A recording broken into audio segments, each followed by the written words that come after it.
What's happening with it, world? It's your minds and I'm the Toothless Wonder back with another installment on the Bamboozle Again News Network. And I'm going to talk about my man Papoose and just various learning lessons. And the talking point of leading your hometown. Now, first to my man Papoose. Uh,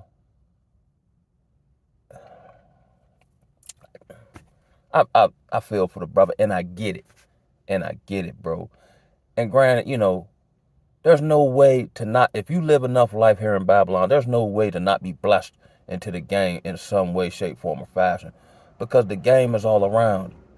You know what I'm saying? Now, there are these red pill talking points of, what kind of woman you get with what age, what, woo, woo, right? But there's no way to foresee any of this stuff. Because at any point in time, the only person you got control over is yourself. You can do everything proverbially right or wrong or whatever the case may be. And whenever she feels like doing whatever, there's no, social or legal recourse to deter her from doing such.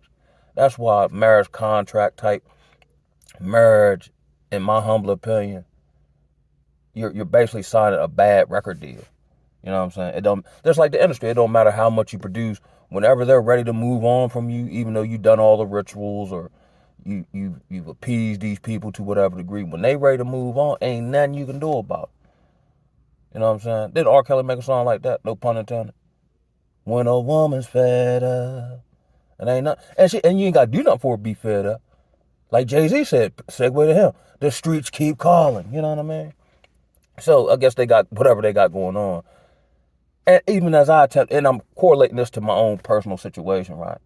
Where you taking the heat, right?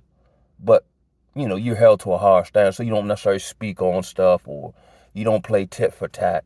But at some point, as a man, you just be like, wait a minute, hold up. It's just too much now. It's like if you try to ignore, like maybe in my humble opinion, like back in the day, somebody do say whatever you ignore, eventually it go away. But now it seems as though like you ignored or whatever.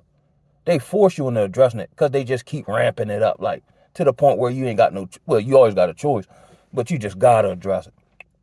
So of course, Remy Ma is saying that he's, having an affair, which is totally delusional, considering the fact, did you forget that you cheated on the man with his rival in a similar industry?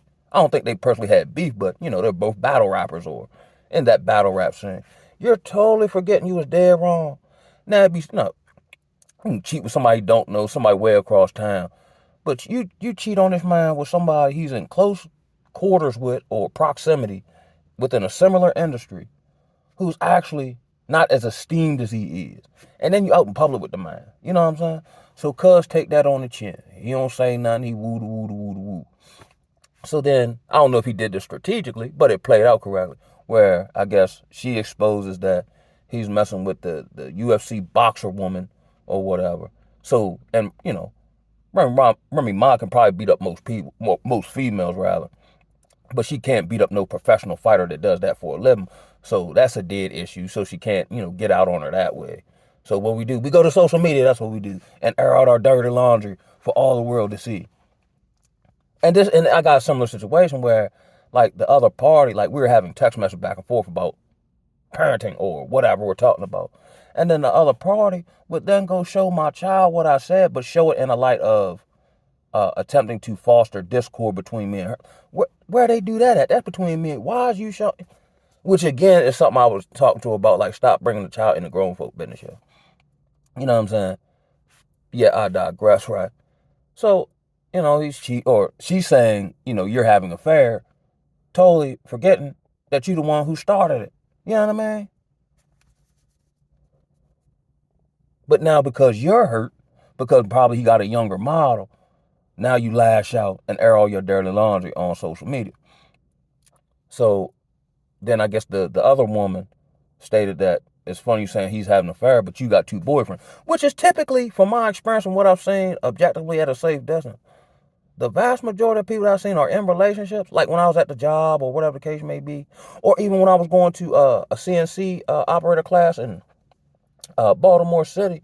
The woman was married to a hazmat truck driver. I'm assuming he makes about 6 figures a year. She was on her second marriage. And one day I'm sitting up front, we were doing some tests, and her counterparts were up at the desk talking. And they were whispering, but whispering loud enough, like I think they wanted me to hear it to see what kind of response or reaction I would get, but I stay stone faced, right? And she was messing with the dude in my class, you know what I'm saying? And later on, he told me I ended up smashing that joint. So she's having a conversation with them talking about, and she's using basketball terms. And she say, yeah, one of my guys on my starting five ain't acting right, so I'm gonna have to replace him. So I translate that into you're already cheating on your husband, but you're cheating on your husband, and you have five other dudes who you can cheat on him with at whatever time, and then you deem that one of them isn't quote unquote acting right, so you can't go down from four. You can't go down from five to four people you're cheating on your husband with. You have to replace him and keep a roster of five different sausages. This is when I was like, God, darn, that's vicious. And the dude that was in my class, no, not to him, because me and him was super cool, he was actually homeless at the time. Like, if you think about it, let's say I'm in that position and I find out my wife is cheating with a homeless dude. Like, if I'm not secure, it's going to make me feel like, what, am I not man enough? Like, you know what I'm saying? Why'd you do that, babe? You know what I'm saying? You'll never get an answer.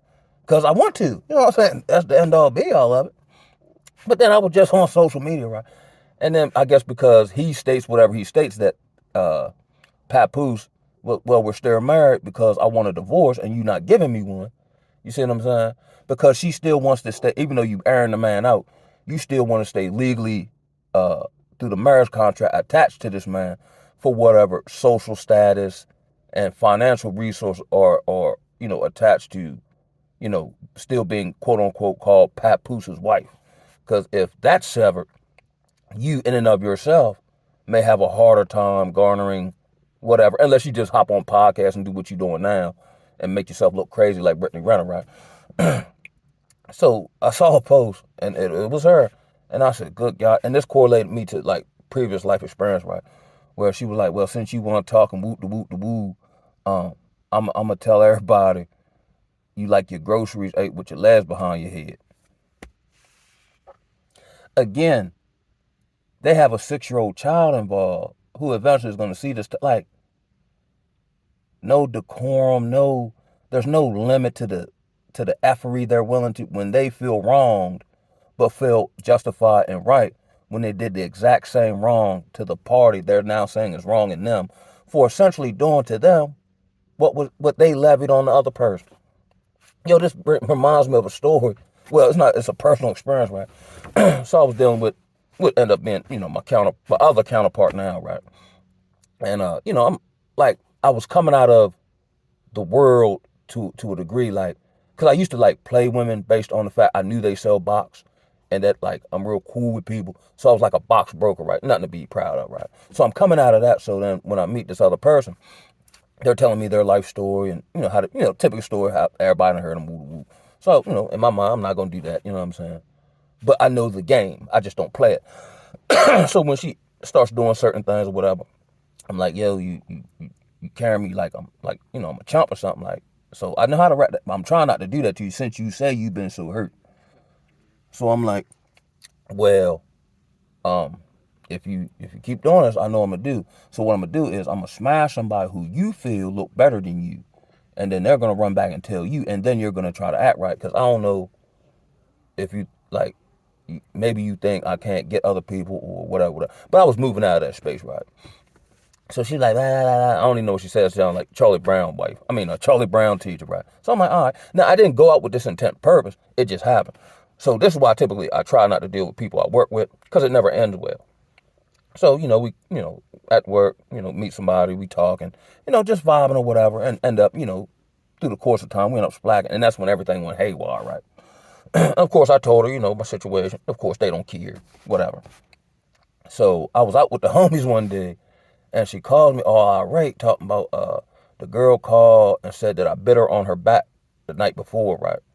And she's livid on the phone. But I'm looking at the phone kind of perplexed, like, hold on, trying to get her calmed down. I'm like, yo, the girl's lying. No, she's not. You bit her on her back. I know you, and woo woo woo woo, right? But I'm like, well, how could I have possibly bit her on her back last night if me and you were together the entire time last night, yo. Something logically is just gonna be dead. Like, oh wow, I'm sorry, Now she trying to mess us up, woo woo woo. You know what I'm saying? No, she just kept on with. So now I don't know how to explain something that never happened. Can prove it never happened because me and you were together the entire time that time. And you arguing about something like, man. So of course back then I ain't know no better. I wasn't involved as I am now, so I just drink, frustration, whatever, whatever. But then these two individuals had kept like going back and forth lying to each other, and I was just the man in the middle. So I ain't get no ego, but I'm like, yo, y'all stupid, yo. Y'all just calling each other on the phone, lying to each other, see if y'all can make each other believe the most egregious lies, right? So another time, right, true story. I'm out with the homies again. It was around about this time, we just chilling or whatever. I get a call. She's calm this time. And she was like, oh, Cal, when you get a chance, can you take the girl her two-headed dildo back? Huh? Man, what is you insane? Can't even chill, yo. You call me with the stupid stuff, yo. Girl called her and told her, can you please have Calvin bring back my two-headed dildo? I said, man, my brain cells exploded. Man, and I was on a bike then. I rode around there on the bike, left the bike in the middle of the street.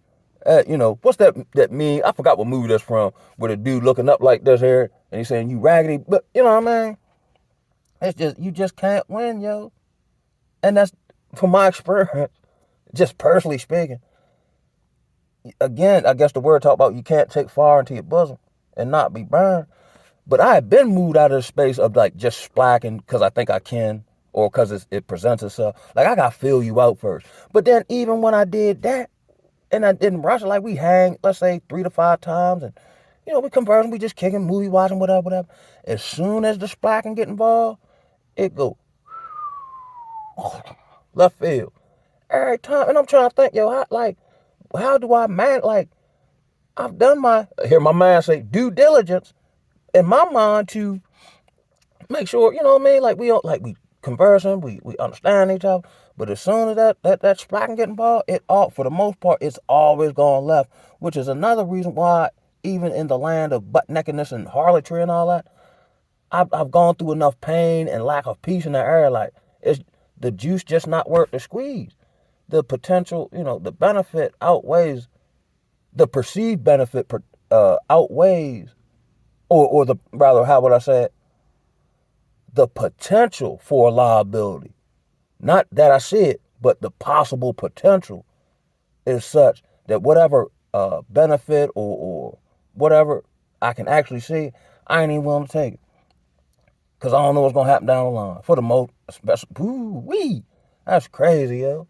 But then, it was just a whole bunch of other monkey stuff. I had one situation, I was in my mid-20s, right? So I typically, when I was younger, I dealt with older women. And then, how like brothers say, don't deal with women with kids. But I never was, I kind of understand the community. So I'm like, well, I'm adding some benefit if I deal with them. Like, I'm not simping. At least I'm not think I am. Or I'm not thinking I am. But in the environments I've been in, the average woman that I met already had kids. That's like normalized.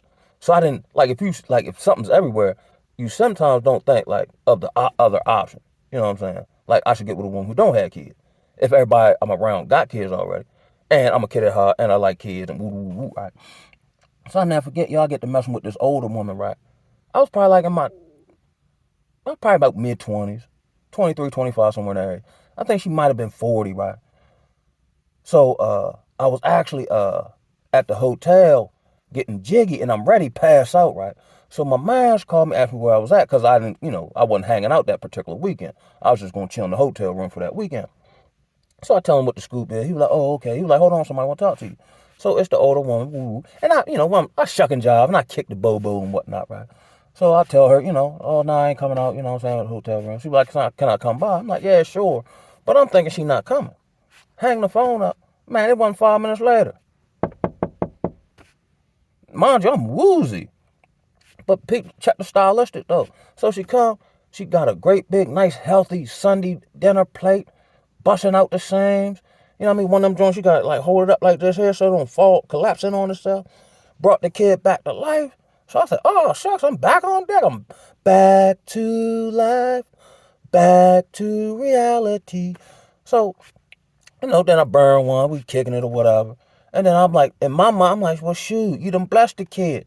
So if you bless me, I got to bless you back. I'm down by law. So we splat, whatever, whatever.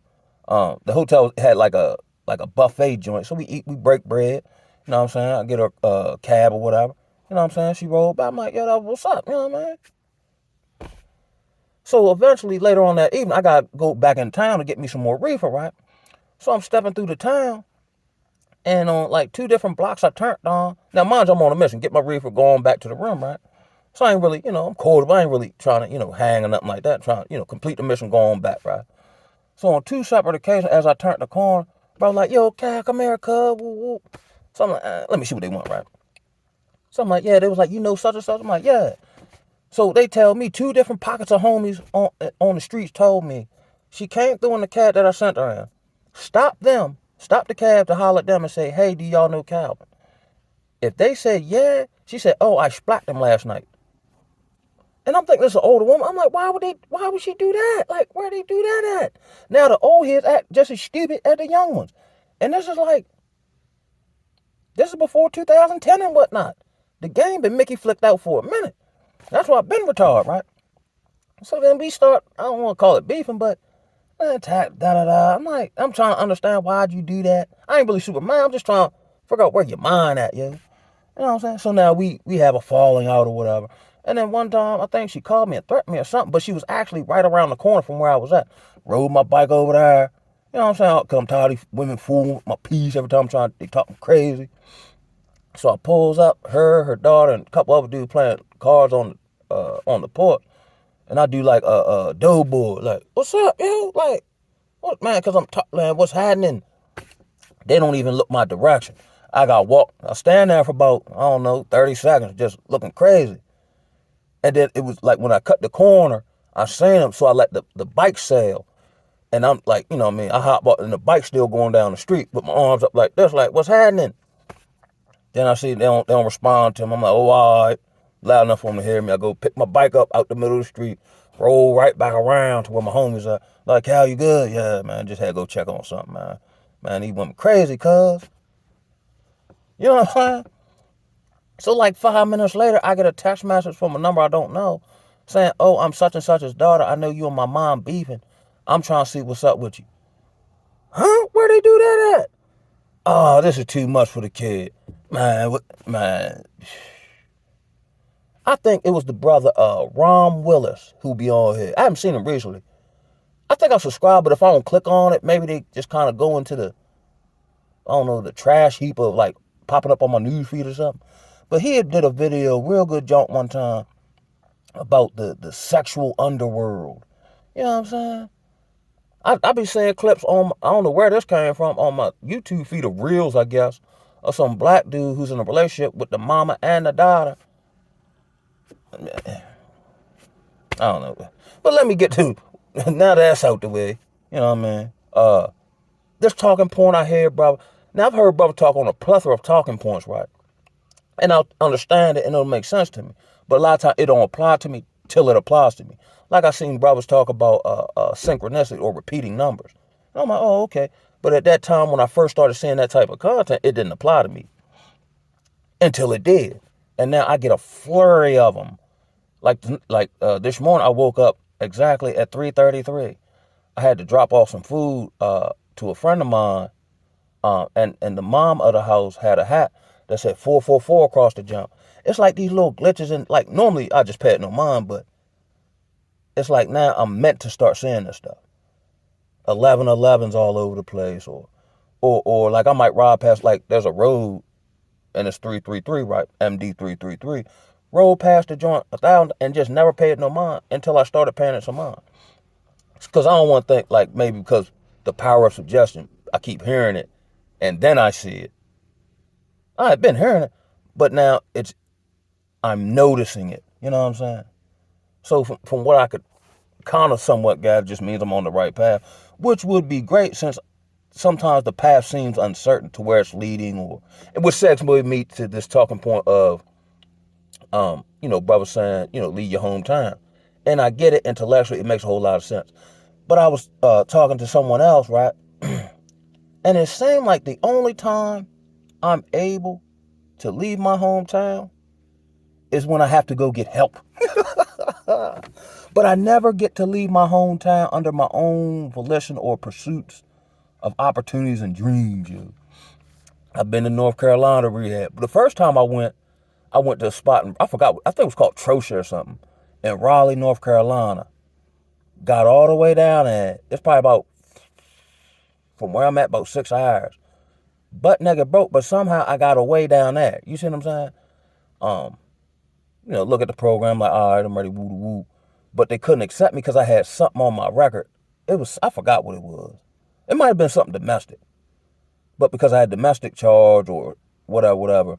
Or, no, I don't have, like, I was charged with it but never convicted. But just because I had the charge, I couldn't come there. So I had to come all the way back here and like, wah, wah, wah. And this is when I talk about, like, I had this spirit of, or all of a sudden I wanted to go to North Carolina out of nowhere. So then I found some other place in Greensboro, North Carolina, and was permitted to go there. Stay there, woo. Most of my treatment journey is an hour in Baltimore City for the most part. You see what I'm saying? But whenever I've attempted to leave, and I got a plethora of stories, that's why I've just settled in. Just like when I was homeless. I tried to get out of that. And I think I'm slick and whatever. And I've gotten out of other stuff. Like one time, I guess it was like a housing organization. Went to go find that joint, and it didn't show up on my Google Maps. And then maybe 2 days later, I rode past the place, and where I was at, it was right over top the hill, but the road wouldn't register at the time. I said, man, when I finally came to the epiphany, I'm not getting out of this until the Most High let me out. Then it kind of, and then the path got laid out. But even now, like, what was that last month? My time, like my version of time is getting different. Like, I guess it was last month. I had actually got accepted and went to Pennsylvania to do a 5-week CDL school. You know what I'm saying? And had to come back to get my eyes checked in Maryland. And then the following Monday, got all that situated. And then I was set to go back because the class started every Monday. But in the process of that week, gearing back up to go back to Pennsylvania, I had the custody issue pop up that I had to address because the other party was just doing so much. I had to protect myself legally and put something in the system to mitigate those circumstances. You know what I'm saying? I've tried solar numerous times and just got it. Let's say I was going this time last year.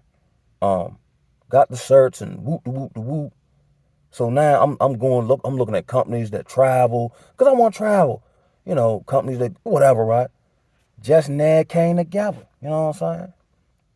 Not in a way where I felt excited about moving on it. I had a solar job here, and I don't feel like it. You know what I'm saying? My spirit wasn't in it. I was telling someone else when I was in. Look, I think I told y'all this story, right? But I went to a job training to get down to the Port of Baltimore. That's back when, this was like 21, 22, somewhere in that area. Timetables off. But this is when they had all them issues with the ships being backlogged in sea. So I got my forklift cert, but for some reason, they never gave my twig card. And I emailed them a few times, but then they just never, I don't know. But they were responding to me about like doing some type of surveys or what they call that, like, just to track where you at, cause so they can get funded. And I would say whatever about, but they never sent me my twig card. So I got the forklift cert, got the job in East Baltimore. That fell through because of my background. And then I got so frustrated, I applied for a job, one of these out-of-state staffing agencies that are housing. So the first one was in Kentucky somewhere, and they like, I couldn't move, but mind you, I'm still in substance abuse drug treatment. I'm just shooting my jumper because now it feels good having options, right? So I told them I couldn't move on, call them back the next day. They had me set for a joint in Portland. So I'm ready to dip. But this is where I was trying to learn submission. So I'm like, well, if you don't want me to do this, just block it like you do everything else. And that's what happened. So I woke up the next morning to an email saying the company had downsized and whoop, right? So now I'm seeing little hits. So I'm like, all right, whatever. So at one point, now I'm just trying a whole bunch of different crap, yo.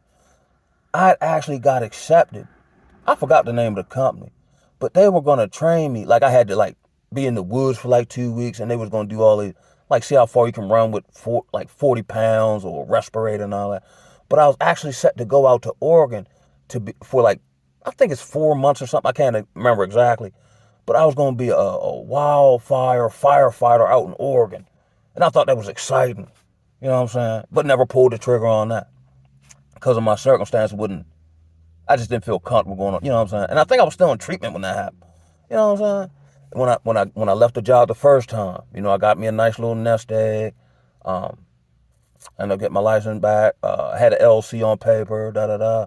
So I'm ready to move and groove, but it just wouldn't but it just wouldn't come together. So now I'm under this belief. Um, I'm only permitted what the Most High will allow me to do for whatever sovereign path He got laid out that I can't see, that we just walk out in faith.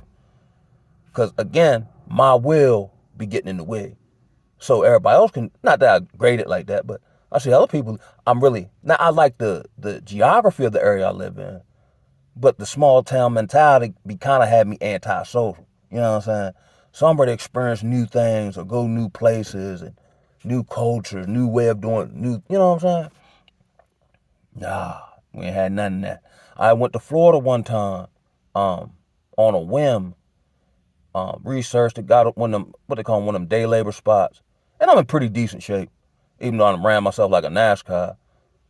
And was dumping trash on a trash truck in the Florida heat, and was a superstar in the game. The first time I worked on the jump. Now I'm a little lyric, I ain't been running around like that. And I don't believe in being at work all day. So I asked the dude, I said, how long is it going to take us to pull this route up, right? He said, with a decent dude, 7 o'clock. It wasn't even 7 o'clock in the morning when he told me that. First thing I told him me ago, I don't believe in that. If I'm involved, we ain't going to be out here no 7 o'clock. I don't care what kind of shape I'm in. He like, yeah, I heard a lot of people say that. I think we was done like 4. And that was my first day. And I'm dumping all that stuff by myself in the Florida heat. Granted, it was like late August, something like that. Yeah. Did that so much so they what they do? Like they were gonna fast track me, make me a company employee, and they was gonna help me get my CDL.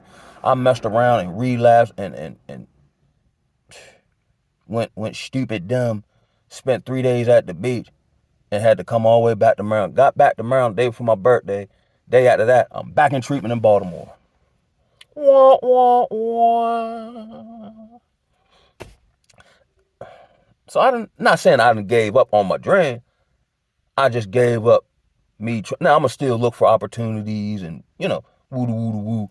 But I'm under the sound belief that He's holding me here for a reason. Because if I'm doing all this moving around and this, that, and the third, I don't have my child now, which was one of my goals in treatment anyway, which is to be a present father. You see what I'm saying? So I think we should strive and learn things and better ourselves in, all components of life, mentally, spiritually, physically, financially, so on and so forth. But I'm under this belief, I ain't gonna be able to do no more than He allowed me to do for whatever His sovereign calling on my life is. Even if it seemed great, or even if it's whatever, He ain't gonna let it work. Because it's gonna take me off the path. Not that I'm gonna do something crazy or, you know what I'm saying? It's just not what He had for me at this point in time, yeah. Because trust and believe, on the other side of things, when He want me to do something somewhere else, magically the door gets open. And typically from that point of view, or that season of life, it was in getting help and getting me away from an old identity. Like I had no intention on coming back here. I was going to get some type of skill trade and move to another state and leave all this behind. Again, none of my plans and all them job placements, I got search, they lapsed now for utilities, all that, none of that work, and I got led right back here. And that's not what I wanted to do. But then He provided the job, He provided the financial breakthrough to stabilize me here. You see what I'm saying? In a place I never wanted to be, that I got a whole lot of using history in. But because of the journey, I have no desire to use that old identity. Like, can't nobody use my old identity against me because I'm a new creation now in Yeshua. You know what I'm saying? So now I'm able to function in a place I couldn't function till He sent me somewhere else, worked on me, and then brought me back.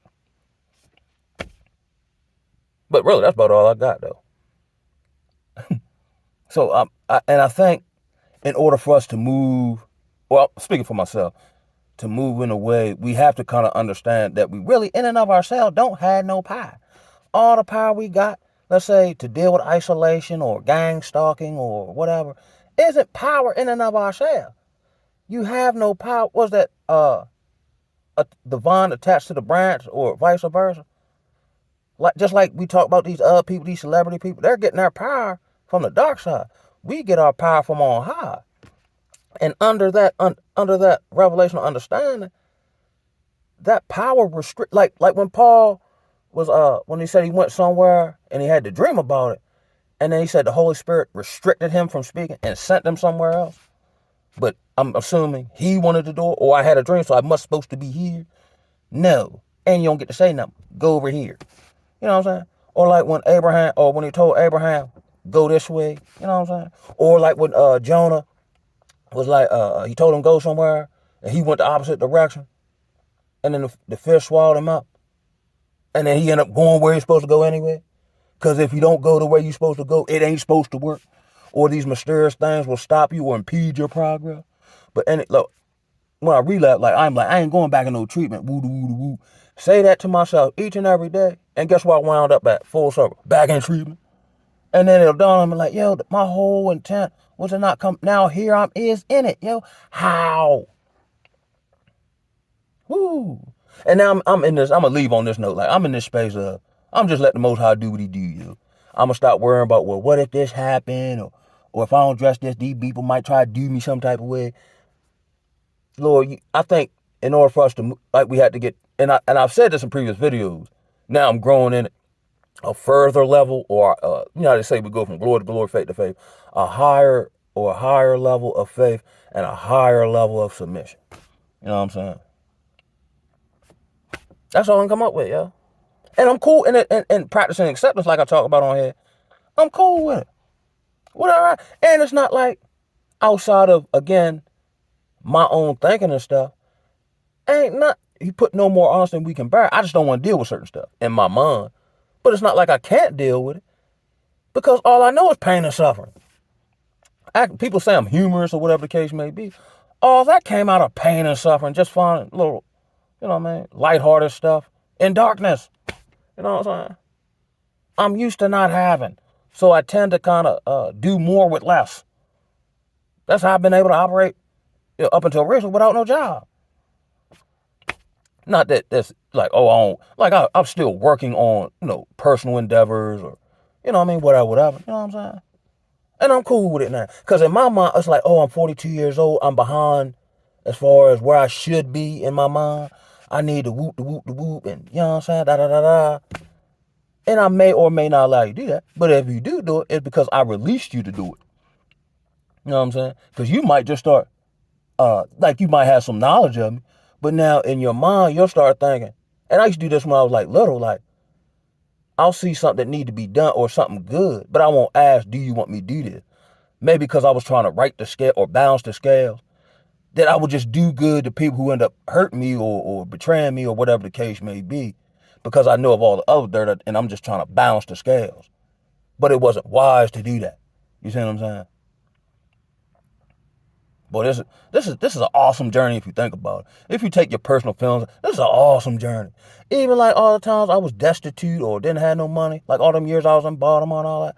So long as I ain't do nothing crazy like relapse, I always had food, shelter, and raiment. And a roof over my head with no job. How? You know what I'm saying? All the grace and mercy I got. You know what I'm saying? I left one jump. Here a tripping jump. It was like the 7-year anniversary of my shawty passing, right? And I heard Kodak Black say this. He said something about, I get high to feel closer to somebody who's not physically present. So I knew coming up it could be potentially triggering. I was like till I left out of school, and it just hit me. And I'm just sitting at the bus stop. Now I got to go to the substance abuse treatment class. About a 10-minute walk. I said, I ain't going to be able to do it, yeah. Just to put myself in a spiritual zone where I can feel close to someone who's no longer on earth, right? Man, I stayed gone like 3 days, yo. Then I came back, right? Because I'm in Baltimore. I don't know nobody. I ain't got no resource like nothing. Came back. They wasn't supposed to let me in the house. And I was drunk when I went in that joint. They woke me up and they told me I had to go down, holler at the dude, right? So I hollered at the dude. Now, mind you, I've been gone like 3 days. I'm supposed to be done data. And I remember that walk there and how fearful I was of being homeless in Baltimore City and what I was gonna have to do, and I felt like the Most High was gonna, man, I done helped him again. He did it again. I'm ready to turn my, and that feeling of him like turning his face from me was daunting. You know what I mean? Get down that joint. I just give it up, explain to the dude what happened. He was like, he told me I can't, I had to stay gone like another 4 days and then come back. So I had somewhere I could go and, drive for another 4 days or whatever. And came on back. You know what I'm saying? Technically, I haven't been gone. Somehow it worked like I was gone like an entire week. But they let me come back out. You know what I'm saying? Come back or whatever. That don't typically happen. You know what I'm saying? Like I've gotten a insane amount of grace. For all the restriction I might get vexed about, what about on the other side of the spectrum, all the insane amount of grace? I've been able to, I don't want to say get away with stuff, but I've been able to do stuff and not really get the full brunt of what, like, you know what I'm saying? Like, honestly, I done did my family wrong. You know what I'm saying? More so when like in my younger 20s, you know what I'm saying? It was almost like I hated them. Or I would spite them just because I knew it would hurt them. Or almost like a scorned woman. Why I'm going to hurt me to hurt you. You know what I'm saying? And now I don't really talk my dad's side of the family like that. Not because of that. It's because more of like religious and political ideology or lack thereof. You know what I'm saying? But after all this roaming around in the world, and I'm still in the wilderness amongst the people. But then it's like he brought me back to show off what he was, the master pot, like what he was doing when I wasn't around nobody. So it like answered the prayers of my mother and like the elder board members of the family. Seeing someone who was lost who's now found. And on that note, man, I've been on this jaunt too long. I'm gonna holler at y'all. Ooh, ah.